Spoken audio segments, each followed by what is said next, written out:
Okay.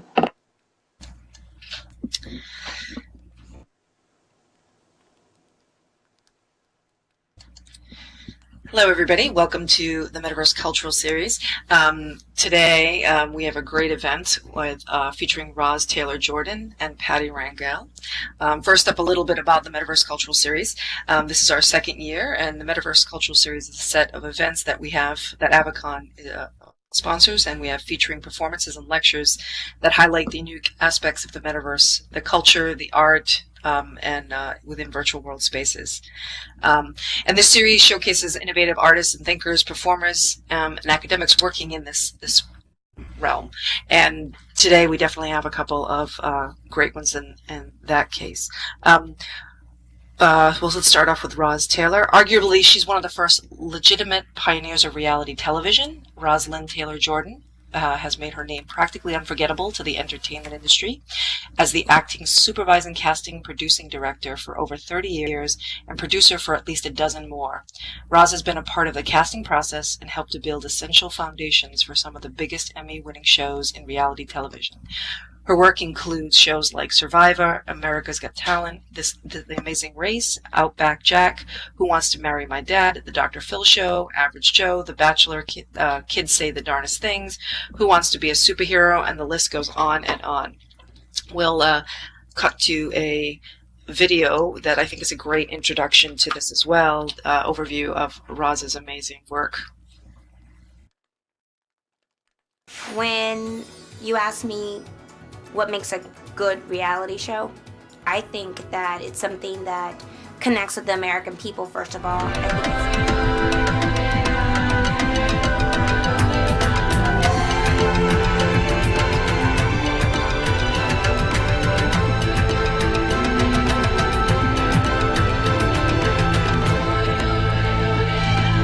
You have other shows that are really super high quality. You know that they put a lot of time and energy and money into it. The cast of characters are really defined, you know, and it makes you want to root for people. It keeps you interested. A world that will soon play host to 22 people who have decided to take a break from their everyday lives and embark on a race around the world for $1 million as they circle the globe in teams of two.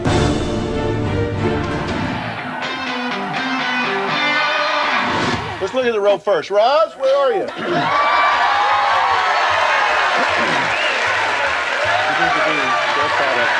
I look for people who have some sort of sparkle about them. The search with a new bachelor. Maybe he's not the hottest guy. Now, Paris will be the backdrop for the newest installment of The Bachelor. Senior talent exec Roz Taylor Jordan will be sorting through this room full of audition tapes, trying to find the kind of red-blooded American who's a dreamboat in any language. I want this guy to be the type who, when you see him, you kind of get a little butterfly. Maybe he's not the hottest guy, but there's something. There's a twinkle, there's a sparkle. It all starts right now.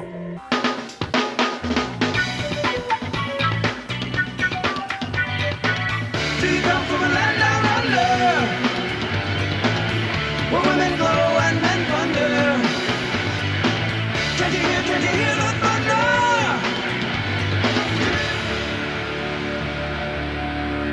Over 100,000 people have auditioned, but only a select few have made it through to the quarterfinals. Tonight, 12 acts perform, and America decides who goes and who stays. It's live. It's America's Got Talent. Roll titles. It's the #1 hit of the summer with the biggest prize, $1 million, and the chance to perform in Las Vegas.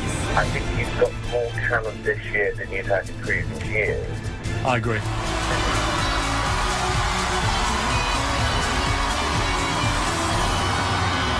I look for people who I think America would want to watch. Now, I think the video should be pretty much over. Those are obviously all shows that we're all very familiar with. So also we have today Patty Rangel, who is BellaLuna Xigalia. I'll have her say that as well. Xigalia. Wow, okay. Who is a collaborator with Roz on the Avatar Rockstar. But Patty holds a Master of Fine Arts in producing, Production from Cal Arts. She's a graduate of the SU, the Singularity University Graduate Studies Program, the 2011 for Exponential Technologies. Basically, it's a program for that at NASA Ames. In 2011, Patty gave a mixed reality presentation on virtual worlds at NASA Ames with with Philip Rosedale, right? Followed by a guest speaker engagement at the Second Life National Community Conference to present a research on holographic telepresence for avatars using Musion, live action to avatar using organic motion, and also neurogaming for avatars using emotive brain-computer interface. So those are who we have with us today. Let's start off with questions.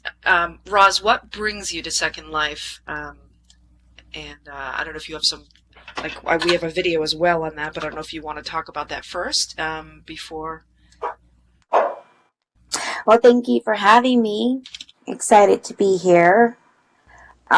Second Life is actually the best place to be because of what we're trying to accomplish in mixed reality, blending the virtual world with television. And I wanted to come and present this and share it along with Patty to the Avatar community so that we can start getting the word out about what we're trying to accomplish. That's great. Now let's see the video too, which I know was the first project, or part of a first project. Oops. That's right. In 2012, we started here in Second Life with a test concert with artist Juliana, and she's a Grammy voting member. Also, she came into Second Life for her first time as an avatar. And what you're going to see in the video is Roz coming in to deliver the message about the show.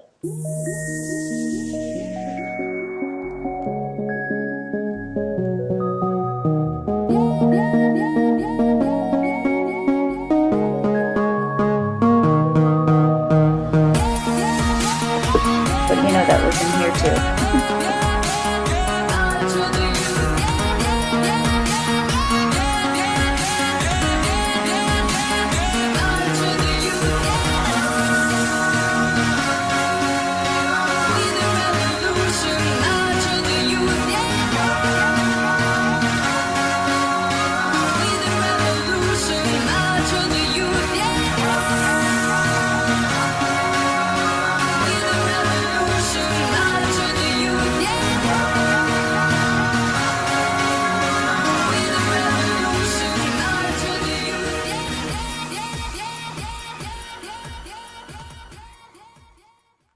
Hello everyone, my name is Roz Taylor Jordan and I'm the owner of Cast Iron Productions, a reality TV company. I've been a part of reality television since its inception, and being a part of something that's innovative and new and fresh in entertainment is what I'm passionate about. It's honestly important for me as a reality TV producer to seek new talent and new media arts. Today, it's amazing that technology allows us to not only see but integrate and experience hybrid reality. So I officially want to welcome and thank Juliana and her avatar for being the first contestant on my brand new reality project, Rockstar Avatar. And we welcome and look forward to you all joining us. The video stuff finished for me on this end. Yeah, we are actually in the same venue, which is kind of funny for those that might be seeing some of the same things on the screen there that are around us right now. Obviously, that was the first foray into Second Life for you, Roz, and into this the beginnings of the Rockstar Avatar project. So, if you could, basically, please tell us more about the mixed reality show that you're planning for television. Well, it's still in development phases, so we can't give too much away, but the main point of the show is to allow people who have great talent to be able to explore and share their gifts without limits. And when you're able to be an avatar, there are no limits. You create who you are, what you look like, and you let the music all speak for itself. And that's what I love about our show, is to give a platform for the really creative, talented people that opportunity with some anonymity. But on our show, difference being, we want America also to meet the person behind the avatar. So that's something that would allow people to understand how it works, what inspired them, and how they too can participate in something that can alter their, their future. That's great. Now, so what's the overall creative vision for the show? I mean, obviously you've done lots and lots of other reality shows, and so how does that compare, and what's unique to this? Well, it's unlike, I've done America's Got Talent, Idol, different shows, and this is a music competition show, but where the artist could come from any walk of life. They may have some sort of physical handicap, they may have some geography issue that would prohibit them from being what may have had an opportunity before. What we will do is we will search the country and the metaverse to find the best talent. We will partner them with some mentor type music, creative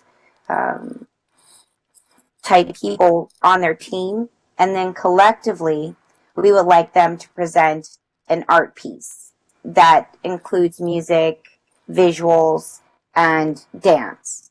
So it becomes a collective. Our show is about a collective consciousness of that performance, is pretty much what I think I can say. Right, Patty? What do you think? Am I right? Without giving too much away, as Roz I can't give it away. I can't give it away. I'll get in trouble if I give it away. But taking into consideration that the show Rockstar Avatar and in its evolution into television, we really do want to open up to real avatars. We don't want to use pre-canned animations and call that avatars on television. So this gives everybody the opportunity to be able to audition.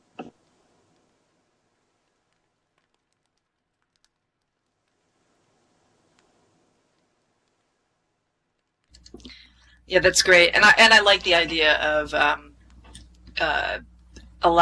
giving an opportunity for anybody anywhere, no matter, like you said, regardless of ability. I think that's a thing that's unique to these online spaces, rather than they have to be in LA or So then, how can avatars audition? I know we have a quick video of you playing around with some tech, but if you want to kind of explain that, and then I'll roll that, how avatars can audition.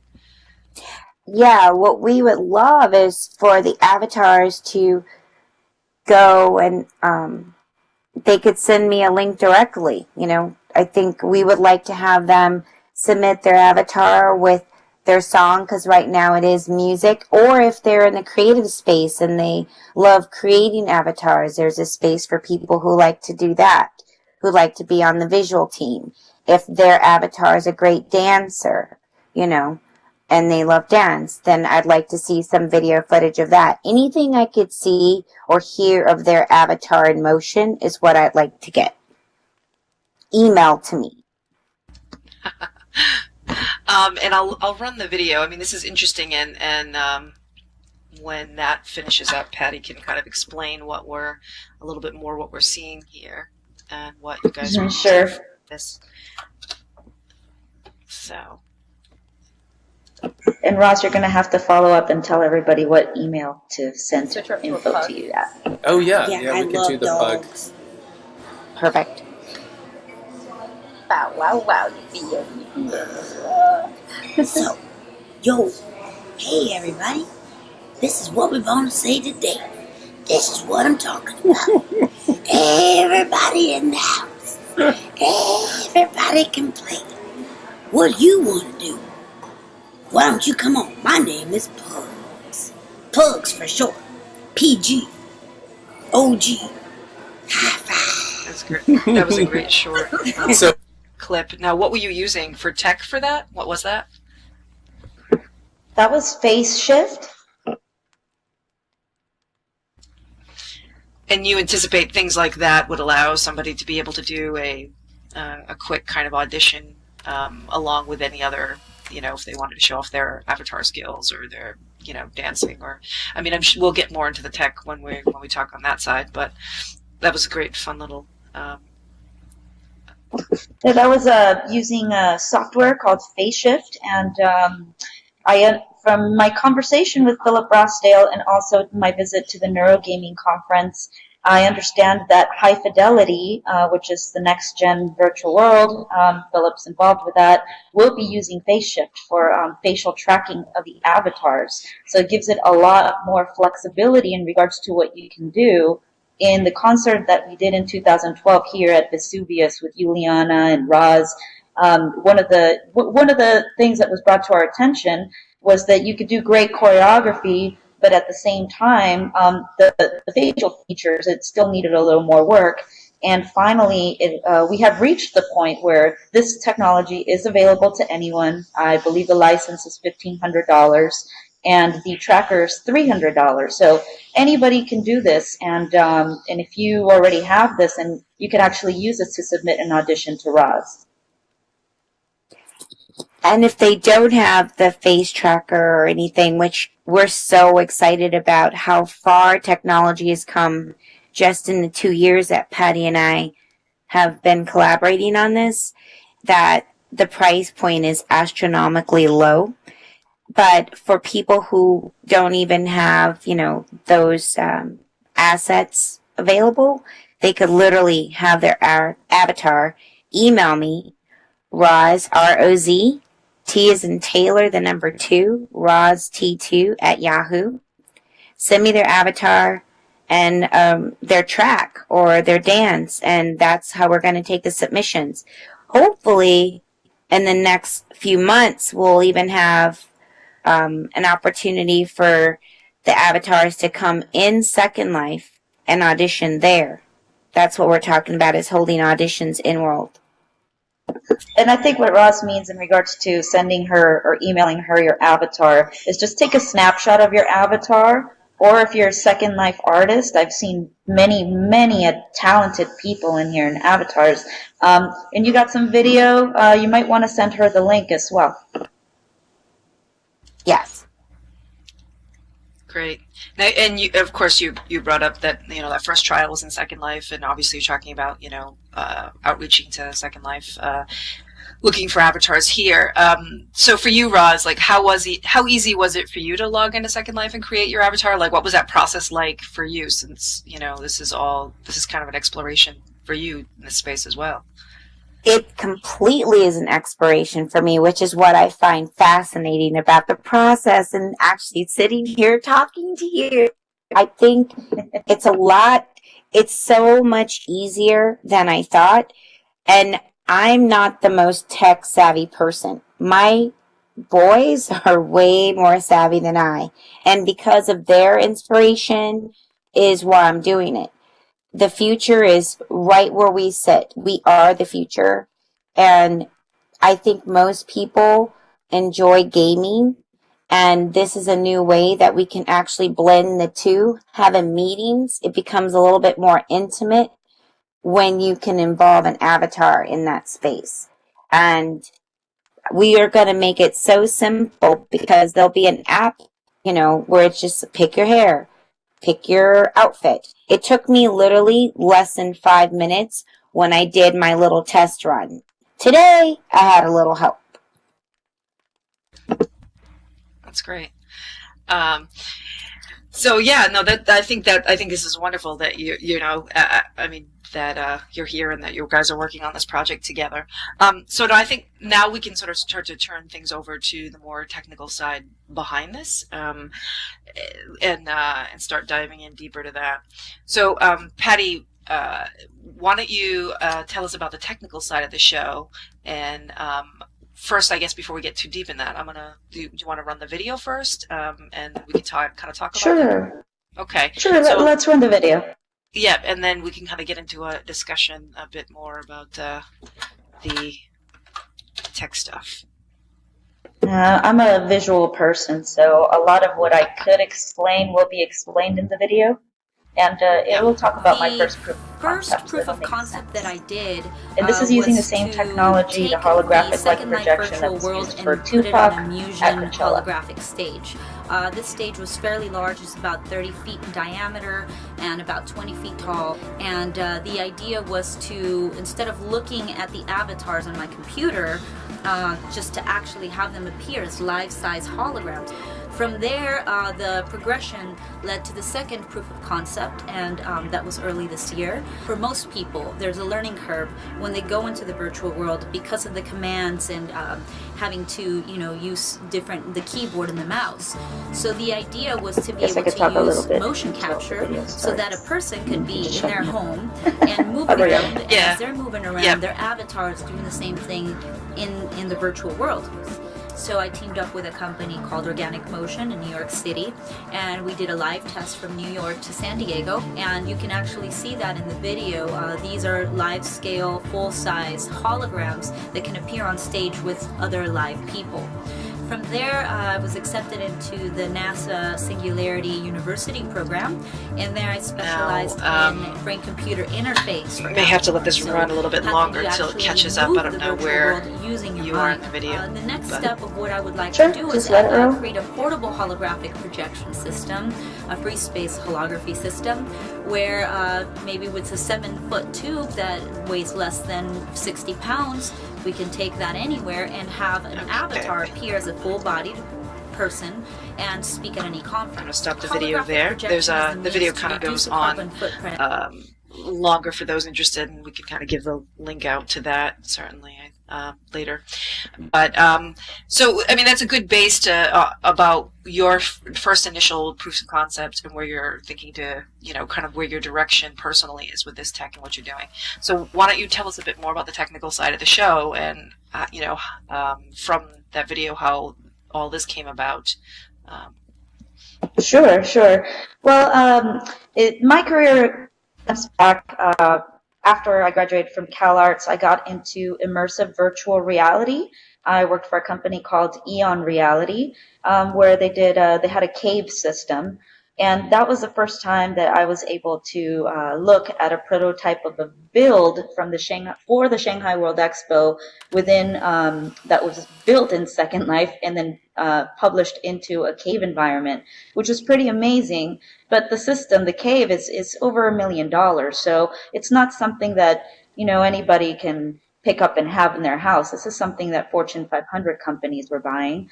A few years later, I came back to San Diego and I started working for a company called AV Concepts, and they had this Musion holographic stage.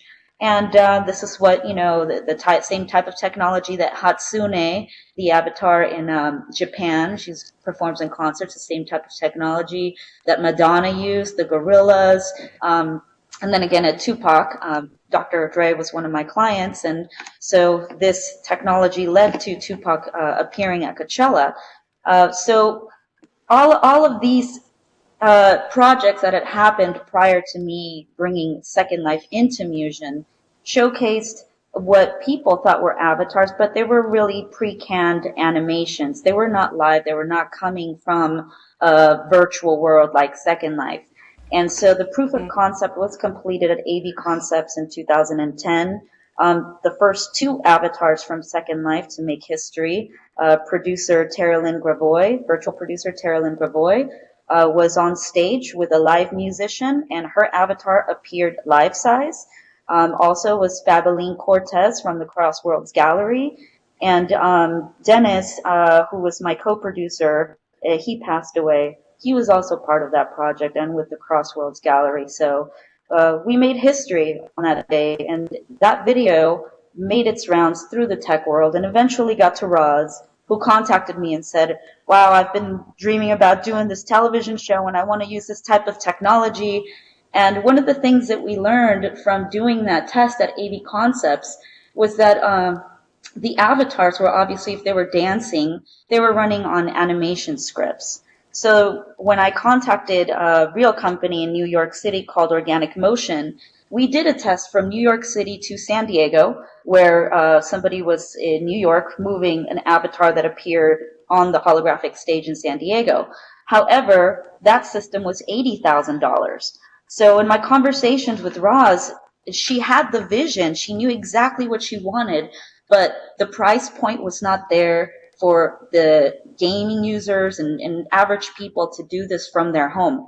And I think after going to the Neurogaming conference that just passed in 2014, we were able to see tremendous leaps in technology advancements with motion capture. The Prio VR suit that we're looking at testing and using for the show, it can also be used within high fidelity. I know Philip Rosdale was talking about how his team is running tests and they're using that.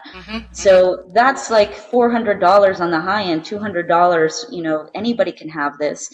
And also the like I mentioned with the facial tracking system for $300 tracker and $1,500 license, you can be tracking your face and singing from your home. So I called Roz and I said, since 2011 to 2014, we have finally reached that point in technology where this is possible for everybody to do, or for most people to do. And the people that don't have access to Prio VR and Phase Shift and some of the other input technologies that we're planning to use for the show, they could still send in audition of them singing and a picture of themselves, and we can create the avatar with them for the show that can also be published into high fidelity.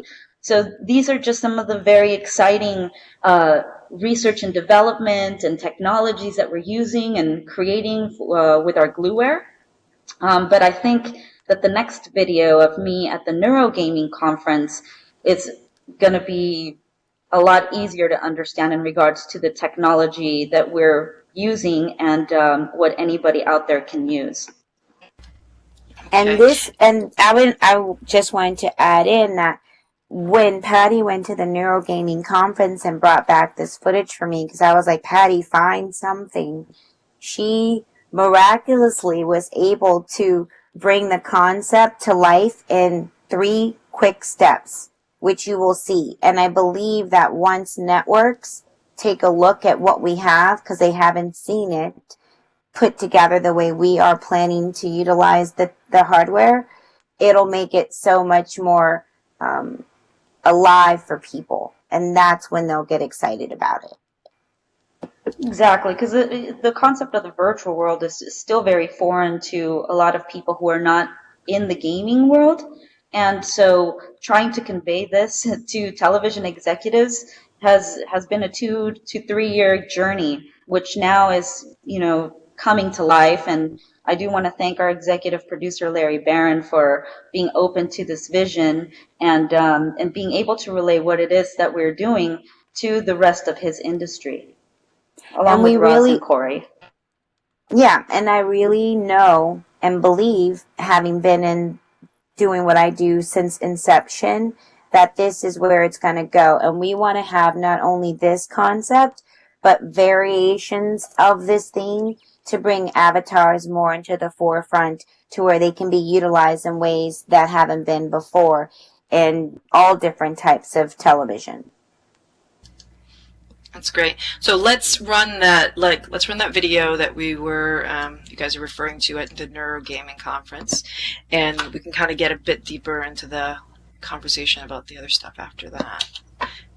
Sure. This is a great video. Hopefully it starts up again. Thank you. It was fun to do. I did it impromptu on my phone.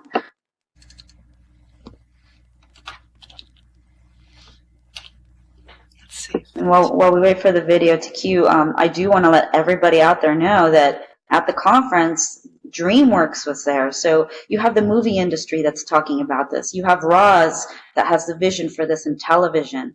You have Philip with High Fidelity that has the vision for the gaming industry. And it's very exciting because we all feel this coming. We know that this is the horizon of a new era for entertainment, for gaming, in education. This will impact the way that we experience 2 different realities.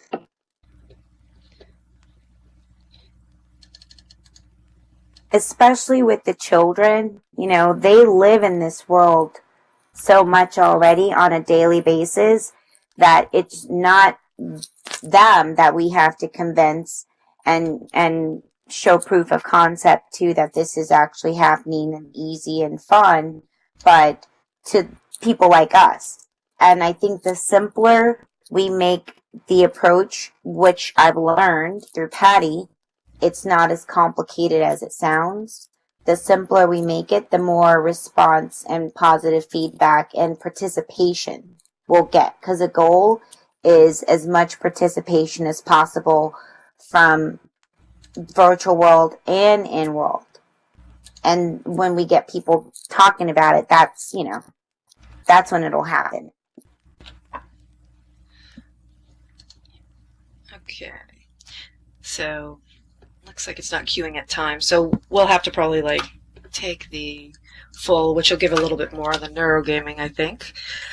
Sure. It'll show the guys from DreamWorks talking about this. So that's what I was telling Roz. I was like, I called her up and I said, the guys from DreamWorks are here, so we're not crazy. Everybody really is feeling it. Educators, investors, reporters. We are a little crazy, that have the inquisitive mind but to actually make things happen. Crazy good. And now we make more sense to Integrating people. your full nervous system, Right. all your senses into the gaming experience. It's that, I mean, I can't say it word using for word, all but that the quote, new the input and output technologies that are available Steve to Jobs us. quote, So from the an whole input perspective, crazy ones and obviously all that. I think that's neurosensing is important so here. true. Gesture control, Inspiration motion comes from control. like And then from taking the output risks. side, what we're looking at are a whole new slew of wonderful technologies that people can use. We've got AR, we've got VR, and we've got haptics. You know, technology to stimulate us in a sensory way to actually make us feel what's going on. Good morning, everyone. My name is Shiraz Zakmal, and I'm with DreamWorks Animation. So I handle business development and product development for a new group that was founded last year.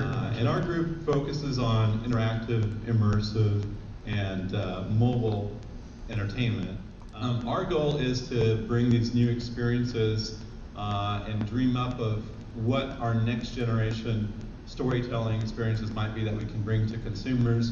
At DreamWorks, we're really focused on, all right, whether it's VR or haptic technology or motion sensing technology, how do we build an experience that its core is built around the input that people provide to the device.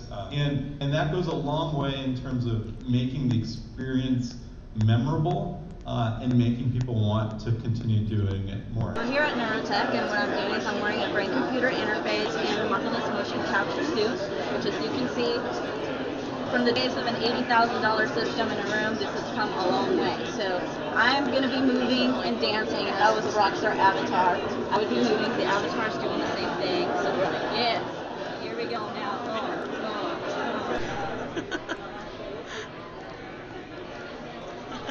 So I can't see myself when I'm facing forward, but the idea is that also with this beautiful lady, they're going to be explaining what this is about. This shows my emotional state. So if I'm performing in the real world and my avatar's in the virtual world, this is going to show how excited I am and my emotional state here.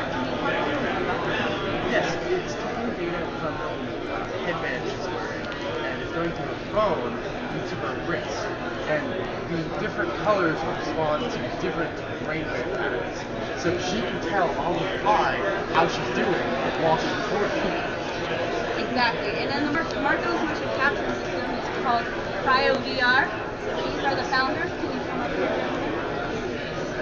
And tell us about the system. I mean, I like that it's fully wearable. What's the range in regards to? You can spin around 360, you can do whatever you want. It's still going to keep tracking you.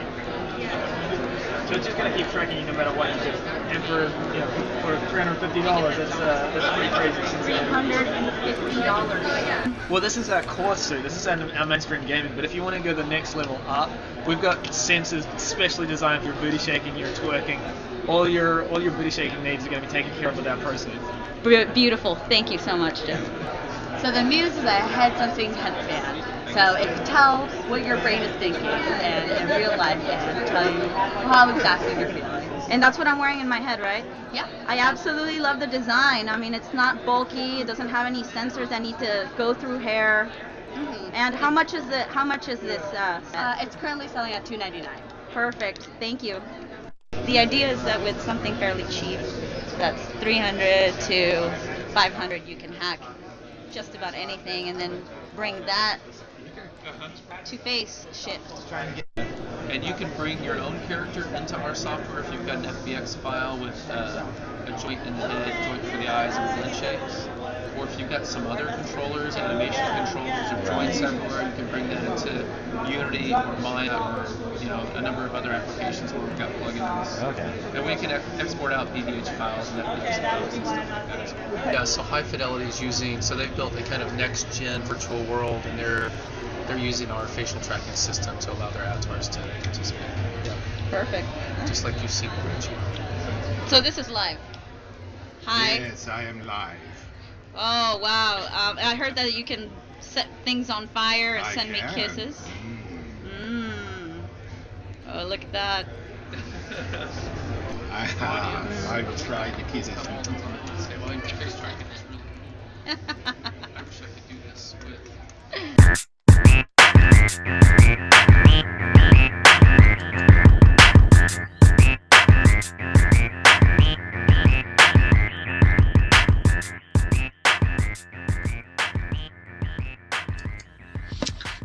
That was great, and then it gives you actual visuals on what some of that hardware kind of looks like, and even that Prio VR suit isn't. You think about the, kind of motion capture suits of old, and there were these giant, huge things. This one actually looks really cool. It looks like a Lara Croft kind of gear. I'd almost want to wear it out on the street or out to a club. Yeah, and obviously you were dancing around, so you had a pretty full range of motion, and I did. It was really cute because the whole comment that the guy from Prio VR made about, the next gen being able to track my booty shaking and my twerking needs, that came about from a comment that I told him. I said, look, I actually know some choreographers in San Diego at the Culture Shock Dance Academy, and they have twerking classes and different levels of burlesque. And so if we end up working with one of these choreographers or somebody like that ends up working on the show, we're going to need some serious tracking. And he assured me, he said, look, our next suit's coming up. It's less than $500, and it's got about 17 tracking points. And it's wireless too, so I could actually spin around and my avatar's doing the same thing. My concern was, I hope I don't have wires that are running to a television or something else, but it's a beautiful suit. Oh yeah, but this is a beautiful suit. And for the price point, come on, this is less expensive or at the same price point of what people are spending for their iPhones. So it's totally doable. Great. And any insight from any of the other tech that was there, or that you obviously that you have planned to implement into the whole Avatar Rockstar project? Oh, sure. Well, I'm looking. I'm on the advisory board for multisensory systems. So, of course, I'm always looking at what else can I incorporate, and I'd love to use scent technology. A friend of mine, Zubin Levy, and his partner Doug, who is ex-Disney Imagineering, have come up with a wonderful technology called the Aroma Composer. And this was featured at Google Zeitgeist as a potential disruptive technology. And so we want to incorporate that into the show so that not only can you see and hear the performers, but you might be able to smell like scents, and that actually creates a faster connection to the brain, so that when people smell that again, they'll be able to recall that memory and that experience a lot more quicker. And by using that does take us a lot more into the neurogaming industry.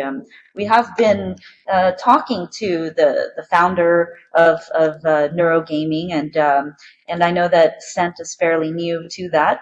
But it is something that is showing a lot of promise. Also, haptics would be great to test, and I do have some suppliers that are willing to let us do some R&D with that. And of course, the brain-computer interface. I've worked with the Emotive back in 2011 when I was at Singularity University at NASA. My partner Elena and I did a integration for Second Life. And so I went to Inspire Space Park, and I flew around in there as Bella, my avatar, with the brain-computer interface, and I wasn't using the keyboard or the mouse or nothing. I mean, I was just flying, and I remember tears running down my face because I was so excited. And it's got the emotive has a rotation, a spin. So when I looked back towards the planet, I was flying around. And I looked back towards the planet where everybody was doing a Tai Chi. The virtual camera actually shifted and looked back, and then I realized, wow, this is one of the most amazing experiences that I've ever had in the virtual world. And it's very exciting to see how we can further integrate that, not just into the show, but in our journey as we move forward into high fidelity. It's definitely a huge tool for helping people with disabilities. About a year and a half ago, I tore my Achilles tendon, and I ended up in a wheelchair for over 4 months. And I spent a lot of time in here in Second Life, and I worked with the Vesuvius group and did some other virtual projects. And that is what set my mind free.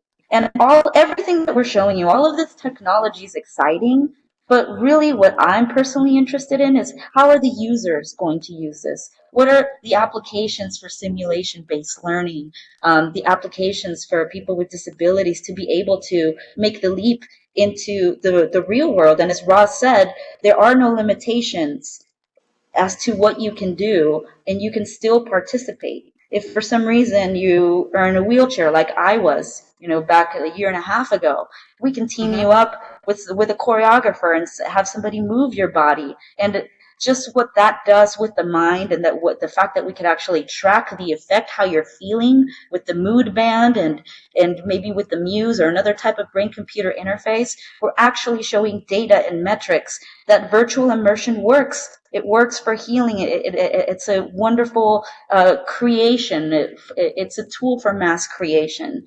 And I think that Rhiannon, you share that vision with me as to the many applications and how technology can be used by the users. And that's where the magic happens. And that's what I'm really interested in learning and finding out along the way. But collaboration truly is key. Mm-hmm. Yeah, no, I agree. I mean, probably one of the most, on my own end, one of the most profound random occurrences to happen here in Second Life in a virtual space was helping out a new user to then find out later on that she was a quadriplegic, accessing Second Life with a kind of mouth controller, right? And wow. Was amazed and you could tell that she was, as you said, sort of that set free scenario that you could kind of almost be more in the space than you could than she than physical real life provided her, right? So yeah, no, I agree wholeheartedly, and I see in that relation how that works so well with what Roz is trying to do too, because ultimately the kind of shows that you've produced, Roz, where you know that human angle behind it is very important, right? So to do something that would be a canned kind of animated thing, like the idea that you kind of can have this dynamic thing and that there are people behind this isn't just some video game software. Character, or software, right? I think that kind of that really lends that power, and there is lots of possibilities for, I think, taking the kind of work that Roz does and marrying with people as avatars in these spaces. So I guess on all of this, now that we've kind of laid the foundation for all these things, and you did obviously bring up, Roz, your contact info, but what's your next steps and what was your kind of call to action of what you want to see next out of this? And I ask both of you, but Roz, you can kind of answer first.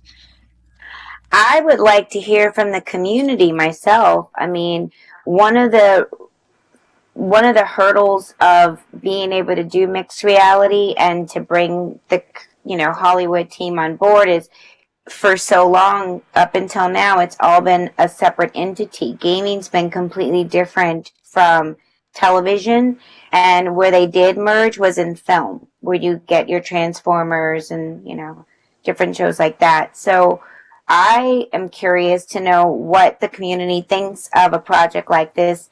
Is it something that they would want to audition for to get behind and watch, My goal with Patty's help is to bring this to life And it's not only for television, but it truly is an immersive live simulation event. These are events that, if we're successful, will happen across the country, where people can come and build their avatars and have their avatars actually perform in show. So that's where it's going. My call to action is, I just want to hear from people. Send me their videos so that I know that I'm not crazy alone. That's what I want. That's great. Yeah. And how about for you, Patty? Well, I'm more of a technical, creative person, and I've had such a tremendous journey in Second Life interacting with such talented and beautiful avatars. So if you have any hacks that you've done that you feel you would be great for the show, or you just want to share that something amazing, please email me. All you got to do is Google Patty Rangel, PattyRangel, and I pop up, whether it's my LinkedIn or Facebook or my website. I'm fairly easy to get a hold of. But definitely looking at what is it that everybody else is doing that is just mind-blowing and changing the game. I'm looking for game-changing hacks and technology. That's great. So yeah, it's been great having you guys on Metaverse Cultural Series. I guess any final comments? I mean, you might want to maybe say again how people can kind of read. Well, Patty, you just did, but maybe Roz again, say how people can kind of connect with you, and any other final thoughts before we kind of close up on here. Yeah, I'd love to hear from people. As I said, email me, like Patty told you, a picture of your avatar or some video, or you singing, any links that we can connect that way. And my email address again is ROZ, T as in Taylor, the number 2 at Yahoo. And I'm excited to explore where this goes. I love being able to build worlds, and I'd like to build a lot of new ones with the most creative minds out there. And I think that's who lives in the virtual space. And I'm excited to be allowed in because I'm learning so much. I got a little something to say too. Sure. I graduated from California Institute of the Arts, CalArts, with a master's degree in theater producing. And I went into the tech world not being an engineer, not being a programmer or a developer.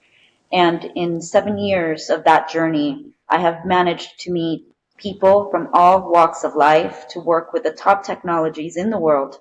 And many times when people approach me, they approach me and they think I'm an engineer or a developer. And when I'm talking about using these technologies and integrating them for entertainment, they almost laugh and say, hey, well, what kind of a background do you have in entertainment? And actually, that is the core of my career. I started in television. I worked the Olympics. I did the Primetime Emmy Awards, Golden Globes. And then I went into theater. I've produced films. So I really do believe that this is the essence of the future of entertainment. And I'm excited that we get to share this with you. And it's been an honor, Rhiannon. I'm a huge fan of yours, by the way. I feel a little shy of saying that, but I'm a huge fan of yours and the work that you do. And I'm grateful for the level of professionalism of Vesuvius, the Vesuvius Group, and the things that you've accomplished in multiple simulcasts across virtual worlds, which I believe is also a key to the integration as we move forward in this entertainment platform. Thanks, Patty. Yeah, I think it's funny in that way, and maybe as Roz said in her comment about creatives in this space, and you're saying in that way, like, I mean, I also have, a BFA, right? So it's funny how I think these spaces, become nurture that and become a medium for, the things that, that we we see that platforms like this can do. So yeah, no, that's great. And I want to thank you both for being able to be part of today. I think this is a great one, and I'm so looking forward to see what comes out of this. Both in the explorations that you're continuing to still do with the research on the tech, and as you said, like kind of coming up with this glueware of trying to merge all these various input devices and get them to be kind of allow it to sort of on an easy way allow somebody to kind of come in and sort of customize their avatar and be able to be part of the project. So I think that's kind of exciting. And Roz, obviously, the work that you've done, everybody knows it. It's, I think it's universal, and it's there's probably not at least a person in the U.S. who hasn't been a watcher of at least one of your shows. So I think it's been great to have you here as well today. And I want to remind everybody, this is obviously, hosted and produced by Avacon, which is the 501c3 nonprofit that focuses around metaverse and virtual world related things. And that this series of events, where we try to spotlight as much as possible people that are doing amazing things in these spaces, whether they be game spaces, virtual worlds, kind of mixed reality, research, those sort of things. So, definitely, we're happy to have amazing guests like this. So I'd like to thank everybody today, and you can find out more information about the Metaverse Cultural Series at avacon.org, and we'll have more of these throughout the year, and the schedule will be also up on that as well. So thanks everybody, and have a great day. Thanks. Thank you. Sending love to all of the metaverse. Yes, I heart the metaverse. Yay! And I just want to say I'm excited to be born. Thank you. Thank you, Roz. Welcome to the virtual world, Roz. First of many, people. First of many. Here I come. Yay. All right. Bye, all. Bye.